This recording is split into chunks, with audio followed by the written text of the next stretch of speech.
हो। महाकालेश्वर भगवान की जय हो।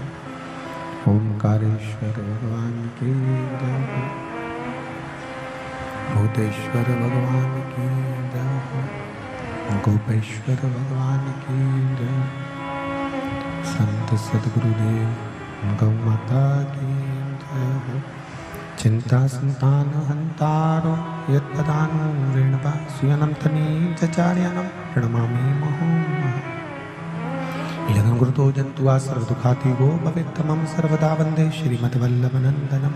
अज्ञानतिमिराघास्य ज्ञानजयशलाकया चक्षुरुन्मीलितेन तस्मै श्रीगुरवे नमः। नमामि हृदयशेषलीलाच्छत्रब्धिशयनं लक्ष्मीसहस्रनाम्भिः सदमानं कलानिधिं। चतुर्भीष्व चतुर्भीष्व षड्विजायते योऽसौ पञ्चदा हृदये ममः। बोल विश्वनाथ भगवान की जय हो।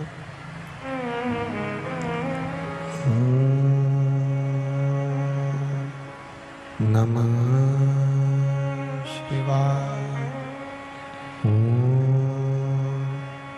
नमः शिवाय। नमः शिवाय। नमः शिवाय। नमः शिवाय। नमः शिवाय।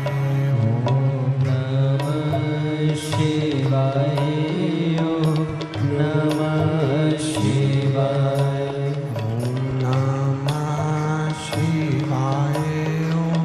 नमः शिवाय। नमः शिवाय। नमः शिवाय। नमः शिवाय। नमः शिवाय। नमः शिवाय। नमः शिवाय। नमः शिवाय। नमः शिवाय।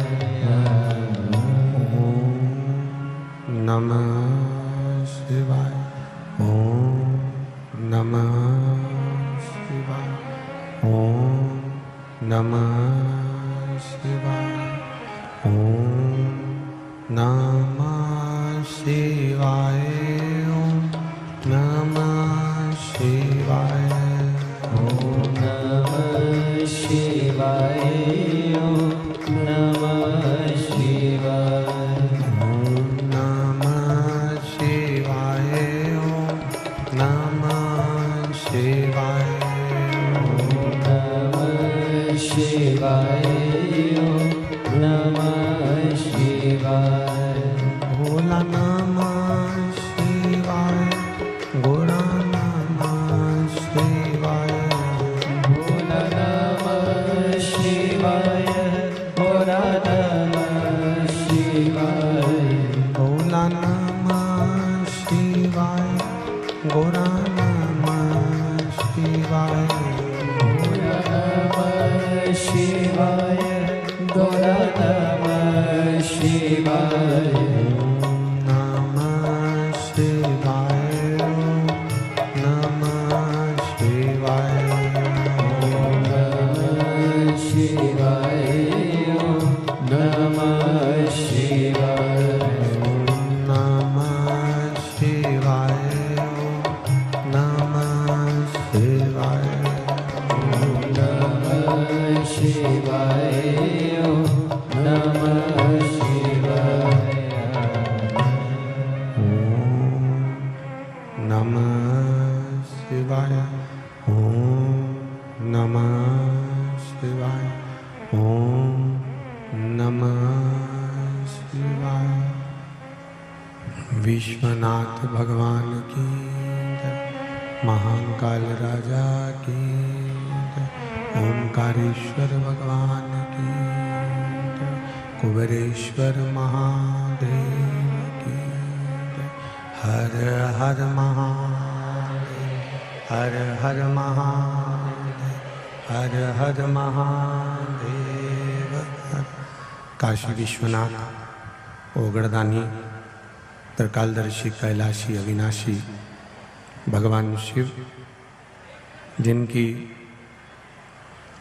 पुनीत पावन शिव महापुराण की कथा संपूर्ण विश्व के कल्याण हेतु बाबा देवादिदेव महादेव की कृपा से श्रवण करने का सौभाग्य प्राप्त हुआ है, हो रहा है। भगवान शिव ओगरदानी त्रिकालदर्शी कैलाशी अविनाशी देवादिदेव महादेव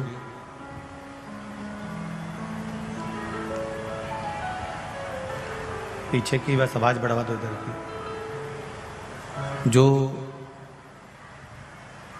संपूर्ण विश्व का कल्याण करने वाले हैं, ऐसे भगवान देवादिदेव महादेव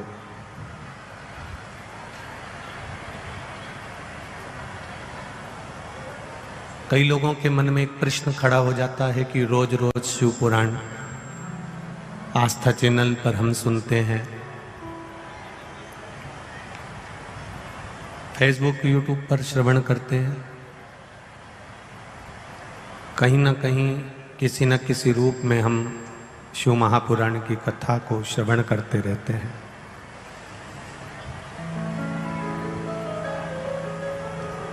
ऐसा क्यों?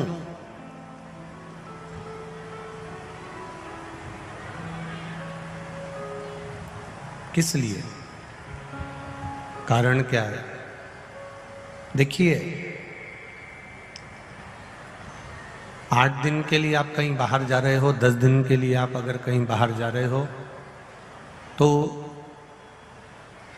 पूरे खिड़की दरवाजे सब बंद कर कर जाते हो। जाते हो कि नहीं जाते हो?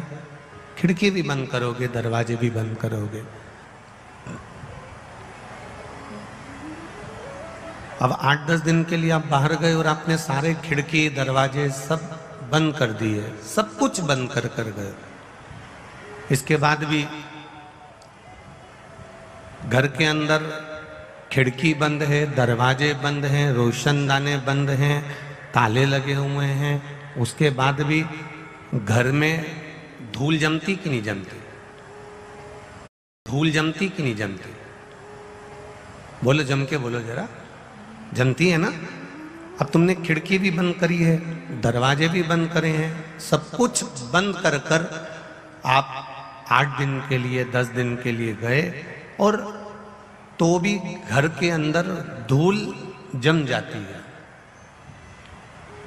लोग पूछते हैं कि रोज रोज शिव पुराण क्यों जरूरी है, रोज रोज क्यों कथा सुनी जाए टीवी पर, क्यों मोबाइल पर, क्यों पंडाल में बैठकर कथा सुनी जाए? उसका एक निर्णय है, 8 दिन दरवाजे बंद कर कर रख दिए तो भी धूल अंदर आ ही जाती है। अगर 7-8 दिन हमने शिव पुराण नहीं सुनी तो फिर वही काम, फिर लोभ, फिर आसक्ति, फिर वासना, फिर तृष्णा हमारे भीतर आ ही जाती है।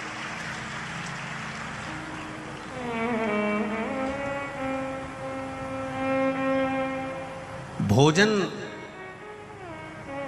रोज जरूरी है तो भजन भी रोज जरूरी है।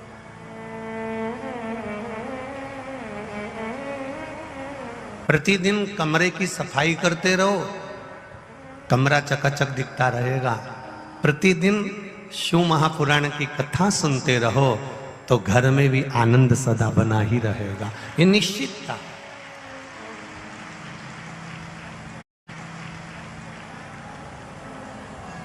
कुछ समाप्त नहीं होता भजन करने से, कुछ खत्म नहीं होता सत्संग करने से, संकीर्तन करने से। आप अगर अपने जीवन में थोड़ा सा भी शिव महापुराण की कथा को देखो, जब कथा सुनने बैठोगे ना तो कोई कोई ऐसा भी आएगा जो बीच में आके खड़ा हो जाएगा, खड़ी हो जाएंगी और तुमको डिस्टर्ब करेंगी, तुम्हें कथा सुनने में तकलीफ देंगे कि तुम कह भी रहे हो बैठ जा, यहीं बैठ जा, पर फिर भी वो नहीं हिले, वो क्योंकि उसको ऊपर से भेजा गया है कि ये कथा सुनेगी और तुझे इसके बीच में जाके खड़े होना है। अगर इसने पूरी शिव महापुराण की कथा सुन ली, 3 घंटे की कथा सुन ली, तो फिर शंकर जी को इसका काम पूरा करना पड़ेगा। पर वो काम शिव जी खुद अटकाना चाहते हैं, इसलिए किसी न किसी को खड़ा कर देते हैं कि ये तुम्हारे बीच में कहीं बांधा उत्पन्न कर दे, कुछ कुछ ऐसी बांधा उत्पन्न करे कि जिससे तुम्हारा चित्त, तुम्हारा मन, तुम्हारी वृत्ति शिव तत्व तक ना पहुंचे, शंकर जी तक वो ना पहुंचे।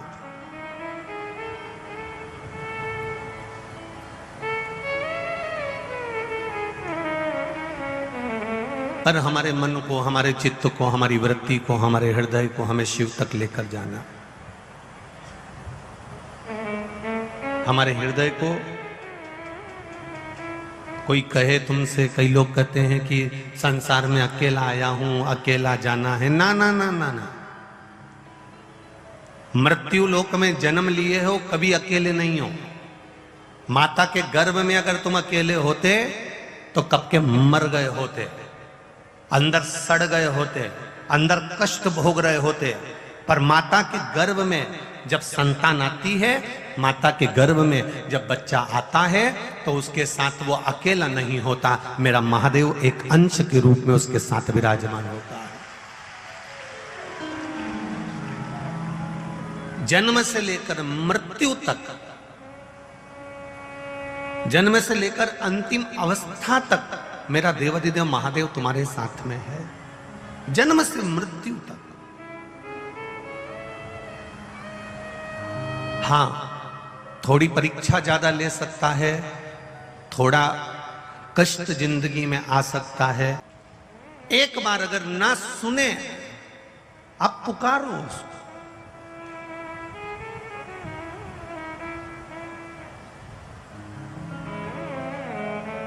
आप आए नहीं और सुबह हो गई, मेरी पूजा की थाली धरी की धरी रह गई।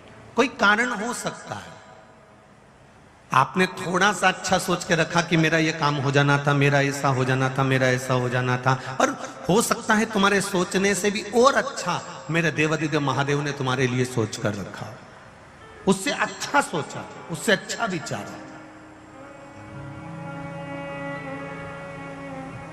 शिव महापुराण की कथा एक बात कहती है, देवाधिदेव महादेव अपने भक्तों से कहते हैं कि अपने कर्म को करने में पीछे मत हटना। ये कभी मत सोचना कि ये छोटा है कि ये बड़ा है। एक बार अगर हिम्मत हार भी गए, दूसरी बार फिर तैयार होकर खड़े हो जाओ। दूसरी बार हार गए, तीसरी बार तैयार होकर खड़े हो जाओ। एक ना एक दिन परमात्मा आपको आपकी मंजिल तक पहुंचा ही देगा, ये निश्चित था। वो भेजेगा, मंजिल तक पहुंचा देगा। मैंने तेरे ही भरोसे बाबा, तेरे ही भरोसे हवा बिच उड़ती जावांगी बाबा, डोर तो छड़ना में कटी जावांगी। भोले मैं तेरी पतन, शंभू मैं तेरी पतन, हवा बिच उड़ती जावांगी बाबा, डोर तो छड़ना में कटी जावांगी। अब करो उससे प्रार्थना। क्यों रोज कथा सुने, क्यों रोज टीवी चालू करें, क्यों आस्था चैनल पर कथा सुने, क्यों हम फेसबुक यूट्यूब पर कथा सुने। इस हृदय में कहीं फिर वही वैसा ही भाव ना आ जाए, हमारे भीतर फिर काम की धूल, फिर लोभ की धूल, फिर आसक्ति की धूल, फिर वासना की धूल हमारे भीतर ना समा जाए। इसलिए शिव महापुराण की कथा सुनकर इस चित्त को, इस मन को, इस बुद्धि को, इस आनंद को हमें सदा बनाकर रखना प्रतिदिन।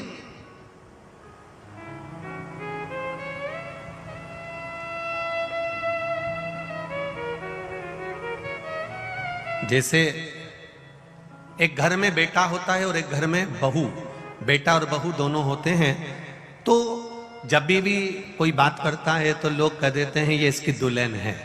बोलो, बोलते कि नहीं बोलते? जम के तो बोलो, बोलते हैं ना, ये इसकी दुल्हन है, ये इसकी लाड़ी है, ये इसकी बहू है। मतलब और कभी किसी ने बात में ये कभी नहीं कहा कि ये इसका दूल्हा है, ये इसका लाड़ा है, ये इसका स्वामी। तो ये ऐसा नहीं बोलते, हमारे यहाँ बोलते हैं तो कहते हैं ये इसकी दुल्हन है। मतलब उसकी शादी को 40 साल हो गए, उसकी शादी को 30 साल हो गए, उसके बाद भी वो दुल्हन की दुल्हन ही है। वो आज तक दुल्हन के पद से पीछे नहीं हटी है। उसी तरह जैसे एक बार शादी हो जाने के बाद ये उसकी दुल्हन जिंदगी भर के लिए बनी रहती है, उसी तरह एक बार शंकर की कथा सुनने के बाद आप भी महादेव के जिंदगी भर बने रहिए। ये सुख हमारे जीवन का होना चाहिए। ये हमारे भीतर का एक भाव प्रकट होना चाहिए। इसीलिए कहते हैं बोल बम का नारा है,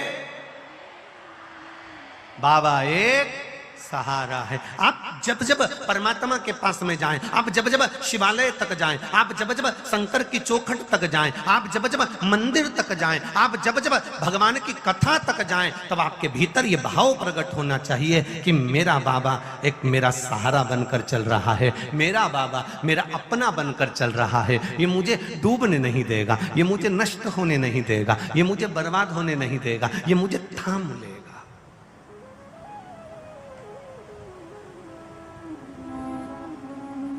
आग लगी आकाश में, पृथ्वी पर गिरे अंगारे, जो सतगुरु ना होते तो मर जाते सारे। वो संभाला है, उसने संभाल रखा है, उसने बचा रखा है।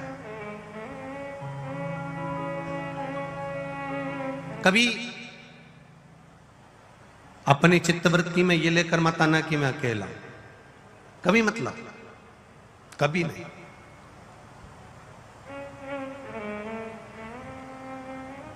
एक बात का अनुभव करना कभी जिंदगी में,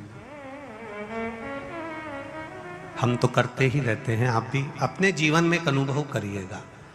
कभी शंकर जी के मंदिर में बैठे हो, शिवालय में बैठे हो और जल चढ़ा रहे हो, कभी अकेले बैठे हो और भगवान शंकर का स्मरण कर रहे हो, श्री शिवाय नमस्तुभ्यम का जाप कर रहे हो, कभी एकांत में बैठे हो, भगवान का भजन कर रहे हो, स्मरण कर रहे हो, अपने दुख का स्मरण कर रहे हो कि मुझे ये तकलीफ आ गई है, भोलेनाथ आप मुझे संभाल लो। कभी तुम्हारी चित्त वृत्ति में एकांत में बैठकर ये विचार आए तो तुम अनुभव करना कि तुम जहां बैठी हो ना, थोड़ी देर अगर आंख बंद करी, आप बैठे बैठे शिव जी को देख रही हो या नंदी को देख रही हो या सोच रही हो, विचार कर रही हो, आप भगवान शिव का अगर गुणगान करी हुई हो, शिव की भक्ति में डूबी हुई हो, तो तुम्हें ऐसा अनुभव होगा कि तुम्हारे पास में से कोई निकल कर गया है, कोई तुम्हें देख रहा है, कोई तुम्हारे पास बैठा हुआ है। कोई ऐसा अनुभव तुम्हारी जिंदगी में आएगा, ऐसा अनुभव तुम्हारे जीवन में आएगा कि कोई मेरे नजदीक में खड़ा हुआ है, कोई मुझे देख रहा है।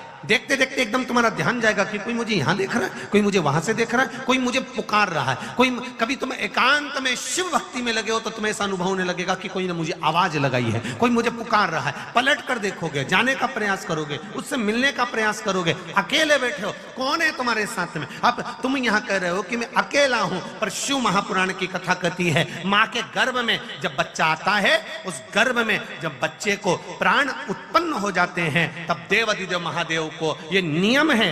यम धर्मराज स्वयं जब भगवान के नंदी बनकर विराजमान हुए, धर्मराज जब नंदी बन गए, धर्मराज जब नंदी के रूप में शिव जी के बनकर रहने लगे, तब धर्मराज ने महादेव से कह दिया था, प्रभु जो गर्भ में रहे, उस गर्भ में रहने वाले बच्चे से अंतिम श्वास तक आपको प्रत्येक संसार में रहने वाले व्यक्ति का साथ देना पड़ेगा। शिव जी ने वचन दे दिया, जब माता के गर्भ में बच्चा आएगा और जब तक वो मरेगा, 80 साल 90 साल 100 साल 150 साल, जब तक वो मरेगा तब तक ये शिव उसके हर पल हर घड़ी हर क्षण साथ रहेगा। अब विचार आपको करना है, जैसे एक चूल्हे के अंदर आप माताएं हैं, बहुत सारे भाई लोग भी बैठे हुए हैं, आप लोगों ने अंदाजा लगाया होगा। कभी कभी एक चूल्हे के अंदर, अभी अब वो भी जान दो, अभी होली निकली है, अभी होली निकली है, अब होली की लकड़ी पूरी जल गई, होली का कंडा,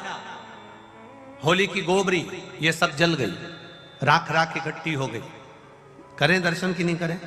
अब होली की राख राख पड़ी है, पर यदि 1 दिन हो गया, 1.5 दिन हो गया, 2 दिन हो गया, होली की राख राख पड़ी हुई है और रात पड़ी थी, इतने में कहीं से जम के हवा का झोंका आ जाए, एकदम तेज हवा चल जाए, तो उसमें कहीं ना कहीं का एक अंगारा ऐसा रहता है जो धधक जाता है, जिसमें प्रकाश नजर आ जाता है। उसी तरह भगवान तो तुम्हारे साथ हर पल है, मेरा शिव तुम्हारे साथ हर घड़ी है, मेरा भोलेनाथ तुम्हारे साथ पल पल में कदम से कदम मिलाकर चल रहा है, तुम्हारी श्वासों के साथ मेरा महादेव चल रहा है। बस एक भक्ति का हवा का झोंका आना चाहिए तो मेरा महादेव प्रकट हो सकता है, उसको प्राप्त किया जा सकता है। एक पवन का झोंका होगा, शिव तत्व सम्मुख होगा। आपका विश्वास, एक एक कदम मेरा महादेव आपके साथ में चल रहा है। आप जन्म लेते हैं उस दिन से माता के गर्भ में जब पड़े रहते हो, उस दिन से लेकर मृत्यु की सैया पर लेटे हो, तब तक मेरा देव अधिदेव महादेव आपके साथ में है। बस निवेदन इतना है कि आप अपने कर्म को करते करते, आप अपने कार्य को करते करते अगर भगवान के गुणगान में लगे हो, शिव भक्ति में लगे हो, भजन में लगे हो, तो उसका फल खाली नहीं जाता। आज इतनी धूप तेज है, कड़ाके की गर्मी पड़ रही है, उसके बाद में भी आप लोग देखो कितनी धूप में लोग बैठे हुए हैं, कितनी धूप में बैठे हैं, कितनी दूर दूर से आए, कितनी गर्मी में आए हुए हैं, कितना पैसा खर्च कर कर आए होंगे इतनी दूर पहुंचने के लिए। और कई कई ऐसे भी होंगे जो जगह ढूंढ रहे होंगे कि हमें जाना है ग्रेटर नोएडा, गुरुजी बोले हैं 11 नंबर सेक्टर, हम 11 नंबर सेक्टर में पहुंच गए, हमको क्या मालूम था कि इकोटेक भी बोलना था। बोलो रे, सही है कि गलत है? वहां पहुंच गए, वहां से फिर आए, फिर इधर उधर ढूंढते ढूंढते 2-2 ढाई-ढाई घंटे हो गए। कोई कोई सुबह 9 बजे का निकला और ढूंढते ढूंढते ढूंढते ढूंढते ढूंढते ढूंढते तब जाकर यहाँ पहुंचा। कोई 8 बजे का निकले तब यहाँ पहुंचे। जरा विचार करिएगा, आप कथा को नहीं ढूंढ रहे हो, आप सीहोर वाले महाराज को नहीं ढूंढ रहे हो, आप मेरे महादेव को ढूंढ रहे हो। वो मिल जाए, वो मिलेगा, प्राप्त होगा।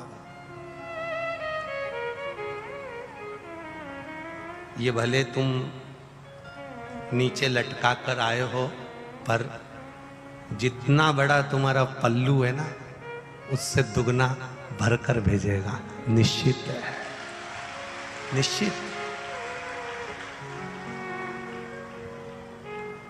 बुलाता जरूर है, उसकी कृपा, उसकी करुणा, उसकी उदारता, उसकी दया होती जरूर है। आप पुकारो उसको,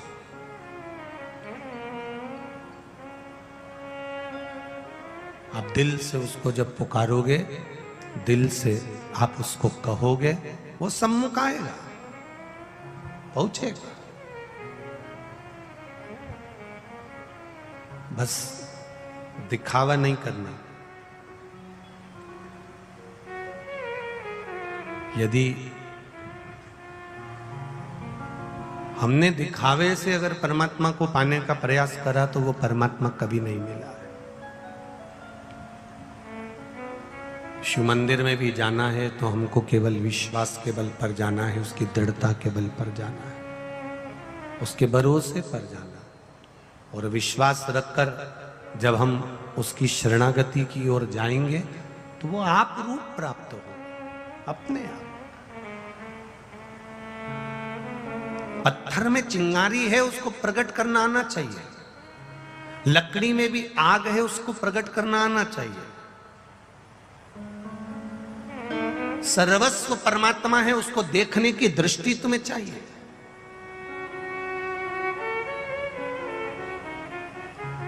और जिस दिन ये दृष्टि आपके भीतर आ गई, अरे कितने तरह के लोग कथा में पहुंचते हैं साहब, आप देखो, उनका अंदाजा लगा, उनका विचार करिए, कितने लोग कथा में पहुंचते हैं। कोई भगवान की कथा सुनने के लिए आएगा, कोई भजन करने के लिए आएगा, कोई भोजन करने के लिए आएगा, कोई यहाँ आएगा तो ये देखने के लिए आएगा कि व्यवस्था कैसे चल रही है, कोई आएगा तो आधिकाधिक धन के लिए आ जाएगा, कोई तुम्हारा मोबाइल के लिए आ जाएगा, कोई संपदा के लिए आ जाएगा, कोई आएगा तो कोई तुमको अपशब्द कहने के लिए आएगा। तो ये सब तरह का संसार है, सारी दुनिया विचित्र विचित्र लोगों से बनी।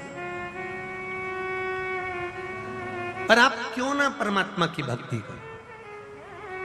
आग लगे बस्ती में, जम के बोलो जरा, अपन रहो क्या किसको रोइए। भगवान की भक्ति में लगे रहो, भजन में लगे रहो, स्मरण में लगे रहो, संकीर्तन में लगे रहो। दुनिया कहे, कहने दो। माँ उमा, माता पार्वती, माँ उमा काशी से 15 किलोमीटर दूर बैठी शिव की भक्ति में। शूलटंकेश्वर महादेव का स्मरण किया। बाबा आके खड़े हुए, मांगो तुम्हें क्या चाहिए।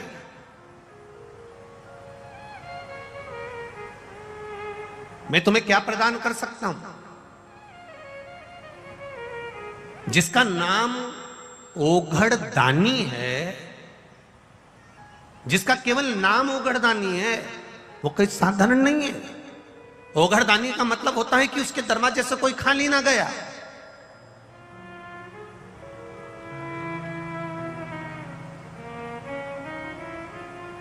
कोई खाली ना जाए उसके द्वार से।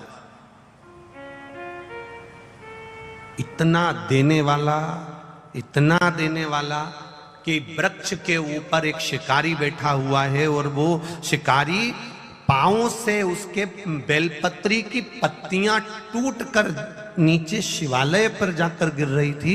एक एक बूंद पानी जब पी रहा था, होठों से टपक कर नीचे जा रहा था और शिवालय पर गिर रहा था। जरा विचार करिए, पैर से टूटी हुई बेलपत्री, पेड़ से, पांव से टूटी हुई पत्ते नीचे जमीन पर जाकर गिर रहे हैं। जल के छाजल से जल नीचे गिर रहा है और मेरा ओघड़दानी प्रकट हो जाता है और आशीर्वाद दे देता है। जरा विचार करिए, ऐसा संसार में कोई देव हो तो जरूर बताना, जिसके ऊपर कुछ चढ़ भी गया तो उसको क्रोध नहीं है। कोई क्रोध नहीं, कोई क्रोध नहीं। अब ये तो शिव जी थे, ये तो ओघड़दानी मेरे भोलेनाथ, मेरे शंकर जी थे। अब आपकी बारी आ जाए तो आप क्या करोगे। जरा सी कोई ने तुमको झूठी प्लेट हाथ में दे दी, झूठी प्लेट तुम्हारे हाथ में आ गई, उतनी देर में तुम्हें क्रोध आ गया।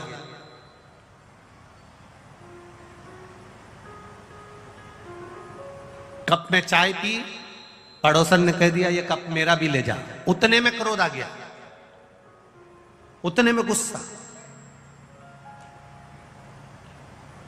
जरा सा झूठा पात्र तुम्हारे पास आया और तुम्हें क्रोध आया। किसी ने झूठा पानी तुमको पीने को दे दिया, तुम्हें क्रोध आया। किसी ने झूठी थाली तुम्हें खाना खाने के लिए दे दी, तुम्हें क्रोध आया। तुम्हें झूठा दूध का गिलास किसी ने दे दिया, आधा पिया और आधा तुम्हें दे दिया, तो तुम्हें क्रोध आया। पर मेरे महादेव को, मेरे ओघड़दानी को, मेरे देवाधिदेव महादेव को मिला। शिवजी जानते हैं संसार में अच्छा कहां है, मिलेगा तो झूठा ही मिलेगा, झूठा।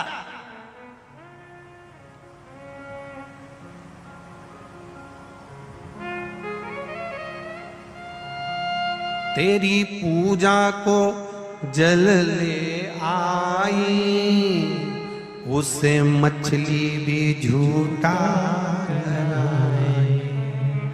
तेरी पूजा में दूध ले आई, उसे बछड़ा भी झूठा कराई। तेरी पूजा में फूल ले आई, उसे भंवरा भी झूठा कराई। तेरी पूजा में शक्कर, मिश्री, पेड़ा, लड्डू ले आई, उसे चींटी भी झूठा कराए। झूठा कैसे चढ़ाऊं, तुझे कैसे रिझाऊं महादेव। भोले कैसे करूं तेरी सेवा, कैसे करूं। अब किसी ने, माता पार्वती जी ने कहा कि फूल भंवरे ने झूठा कर दिया, पानी मछली ने झूठा कर दिया, दूध बछड़े ने झूठा कर दिया।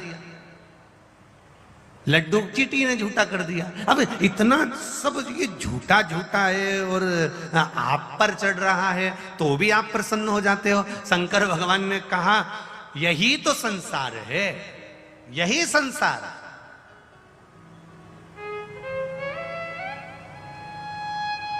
दूध झूठा हो सकता है, जल झूठा हो सकता है, फूल झूठा हो सकता है, शक्कर झूठी हो सकती है, लड्डू झूठा हो सकता है। मेरे महादेव माता उमा से कहते हैं पर व्यक्ति का प्रेम महादेव के प्रति झूठा नहीं हो सकता।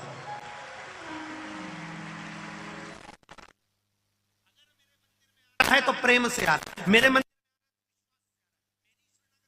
तो एक भरोसा लेकर आ रहा है और भरोसे से वो दिखता नहीं है। भरोसा अगर विश्वास पक्का है उसका, दृढ़ पक्का है उसका।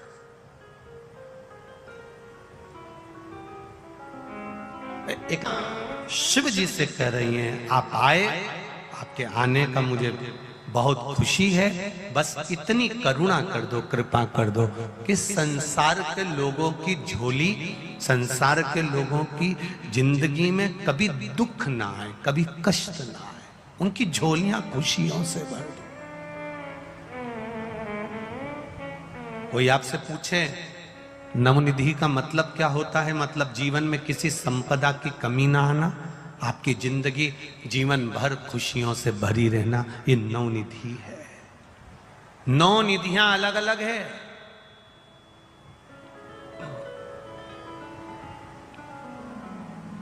ये नवनिधि आप दे दीजिए, आप प्रदान कर दो। भगवान बोले नहीं नहीं उमा, पहले भी तेरे पास से मैं चले गया था, मेरा जाने का कारण केवल इतना था कि मैं ये नवनिधि किसी को दे नहीं सकता, मैं नहीं दूंगा, क्योंकि इनका विश्वास दृढ़ ही नहीं है।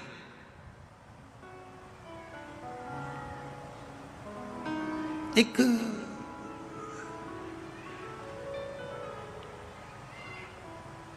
बहुत पैसे वाला सेठ व्यापार करने जाता है, नाव से व्यापार करने के लिए जा रहा है, रोज जाता, खूब कमा के लाता। उसके दोस्तों ने कहा भाई तो नाव में बैठकर जाता है, तेरी नाव पुरानी हो गई है और पुरानी नाव कभी भी हवा का झोंका चला, तूफान आया, तेरी नाव डूब जाएगी। तू एक काम कर ले, अपने गांव के पास में एक पानी में तैरना सिखाता है, उससे तू तैरना सीख जा। उसने कहा मैं तैरना नहीं सीखना चाहता, कितने दिन लगेंगे? उसने कहा वो कह रहा था 3 दिन के अंदर सेठ जी को मैं तैरना सिखा दूंगा, 3 दिन लगेंगे बस और तैरना सिखा दूंगा। अब 3 दिन, सेठ जी ने कहा 3 दिन में अगर तैरना सीखूंगा तो व्यापार कैसे कम नहीं रह जाएगा? व्यापार करने जाऊंगा तो करोड़ों का धन कमा के लाऊंगा, लाखों का धन कमा के लाऊंगा, और तू कह रहा है कि 3 दिन सीखने में लगा दूं? मैं सीखना विकना नहीं है। तो मैंने उस तैरने वाले व्यक्ति से पूछा, मान लो अगर कोई तैरना नहीं सीखे, मेरा दोस्त अगर तैरना नहीं सीखे तो क्या करना चाहिए? उसने कहा तुम्हारे दोस्त को कह देना 2 खाली पीपे ऊपर से वेल्डिंग कराकर उसका छेद बंद कर खाली पीपे को नाव में रख ले, तो कभी अगर तूफान आएगा तो वो खाली पीपे पकड़कर पानी में अगर कूद भी गया तो उसको भले तैरना नहीं आता तो भी वो बच जाएगा, मरेगा नहीं। रख ले खाली पीपे 2। अब मित्रों ने सेठ जी से कहा एक काम करो, तुम इतना कमाने में लगे हो, तुम्हें तैरना सीखना नहीं है, तैरने के लिए तुम्हारे पास टाइम नहीं है सीखने के लिए, तो तुम 2 खाली पीपे रख लो। उसने कहा इतना कह रहे हो तो 2 खाली पीपे मेरी नाव में रख लेता हूं। उसने नाव में 2 खाली पीपे रख लिए। अब नाव के अंदर 2 खाली पीपे रखे, चले, 1 आध महीना निकला।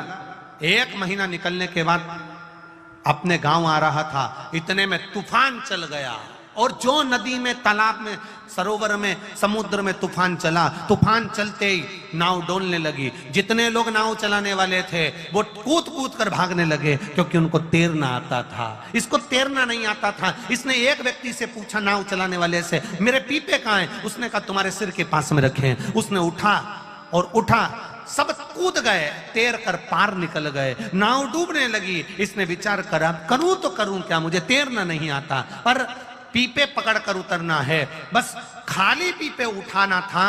उसी के पास में 2 पीपे भरे हुए सोने की मुद्राओं से रखे हुए थे, जिसका भी एक दिन 25 रुपए के लोटे में भराकर हरिद्वार पहुंच जाता है।